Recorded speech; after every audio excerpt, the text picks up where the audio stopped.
Bonjour à tous les habitants de notre continent africain. Oui, je me pose la question et je vous pose aussi la question. La France parle de quoi en Afrique? Précisément au Mali. Elle n'a pas le monopole de l'intelligence. Elle oublie que le 21e siècle est le siècle de l'intelligence. Dommage qu'elle ignore l'Afrique. Sinon, la jeunesse africaine est dans la connaissance mondiale.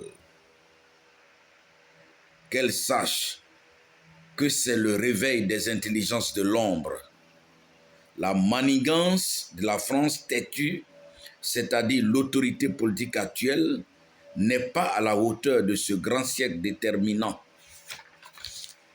dans lequel nous sommes inscrits et qu'elle doit respecter cette inscription africaine, à commencer par le Mali cette fois-ci. En Côte d'Ivoire, on a échoué à cause du berceau de câlins qu'offrait le président d'alors. Nous avons appris beaucoup en Côte d'Ivoire.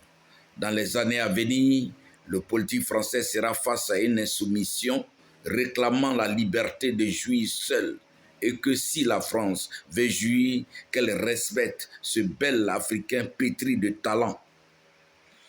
Pour l'instant, qu'elle quitte le Mali pour réviser les différents cours de notre humanité qui demandent le respect des créatures de Dieu que nous sommes en tant qu'Africains.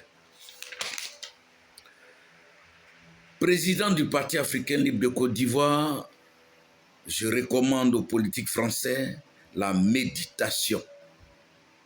Avoir 14 pays parlant la même langue qu'elle et ne pas être suprême du pouvoir économique, politique, scientifique, militaire, mondial, alors elle doit revoir sa cellule de réflexion. Les intelligences ont pris la forme à travers la planète.